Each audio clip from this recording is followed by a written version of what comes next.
isyong napapanahon, komentuhan natin. Shoutout, kabayan, Yunan Sulis.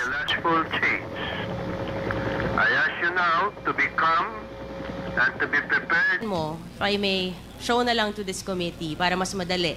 Parang ang mga espiya ng China, di lang sa Pilipinas, pati sa Myanmar, we don't know other countries that we can later on discover. Parang may steps sila kung anong gagawin nila.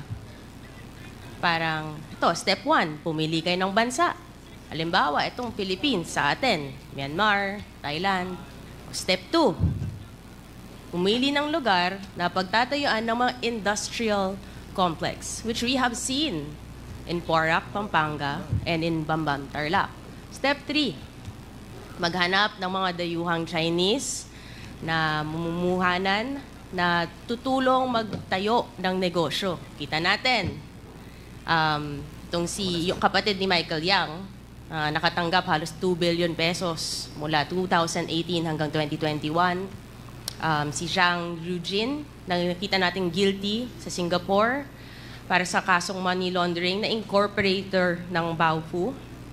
At yung si Jiang Zhongguo, yung ama ni Alice Guo, na incorporator din, na sinasabi nga niya, yun yung nagsimula, di ba? Na nagpondo rin sa kanya sa mga businesses. There's this trend, Mr. Chair, no? Na galing sa Chinese, nagsisimula, or kung grandfather man, ganito yung mga paulit-ulit na kwento Then there's step 4. Kukunin ang mga loob ng mga residente at gawing dummies.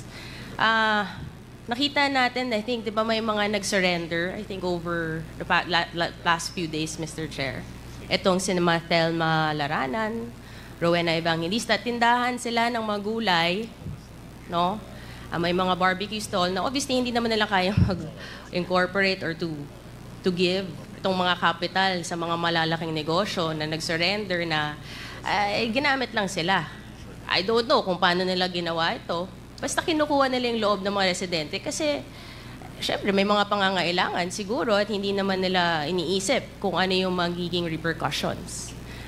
Then there's step 5 na maghahanap ng makapangyarihan na tao na may pera at impluwensya sa gobyerno na alam natin na tinatanungan natin na ngayon hindi na natin makita, Mr. Chair, ang dating presidential spokesperson, na kita natin, tinulungan niya, bigyan ng permit, ang mga pogo, known personality who's the lawyer, and owns several properties connected to what we have been seeing the past few hearings.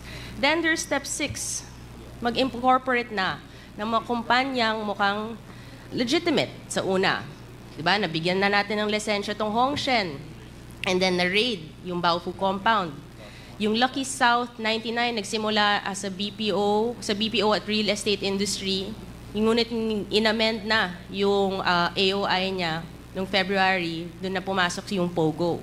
So they can start incorporating in the guise of a legitimate business na mamaya magiging illegal naman. Then there is the next step, magkakaroon nga ng corporate layering na.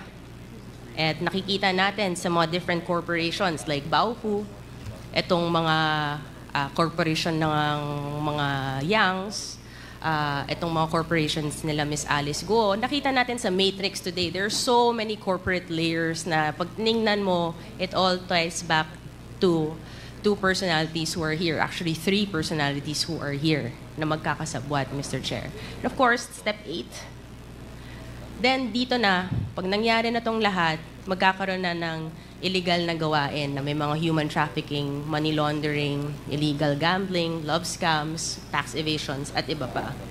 You know, Mr. Chair, nakakalungkot. So ito, titingnan natin, steps 1 to 8. Mukhang ito ang, kumbaga, standard siguro nila or mission order ng mga espiya na to. Na nakakalungkot na pumasok sila ng Pilipinas. Pinayagan silang pumasok ng Pilipinas dahil bawal sa kanilang bansa itong mga gambling, offshore. Pumasok ang China dito. They took advantage of our country, our laws, our citizens, our resources, Mr. Chair. Nakakatakot dahil hindi to one-sided. Lahat ng mga steps na to, mangyayari lang at pupunta sa next step kung pinayagan to ng gobyerno. There are steps and there are processes. At sinabi ni Ms. Alice Guo na our government agencies can prove naman daw. 'Di ba? Kasi alam niya, hindi naman gagalaw to, hindi mangyayari to kung walang approval ng mga government agencies.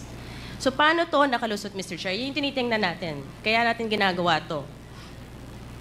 Yung government ng Pilipinas natin, paano nangyari to? Para nakapasok ang China dito? Paano nakalusot ang isang Chinese spy dito? At malala, paano naging parte ang isang Chinese spy sa gobyerno natin na binoto ng mga Pilipino? Paano nangyari to? Sino ang pumayag na mangyari to? Akala ko ba, Mr. Chair, diba the Philippines is not for sale? Yun yung sinasabi. Baka kaya naman palang the Philippines is not for sale dahil siguro as early as 2017, ay nagsimula tong lahat ay mukhang nabenta ng Pilipinas. So sino ba ang nagbenta ng Pilipinas sa China?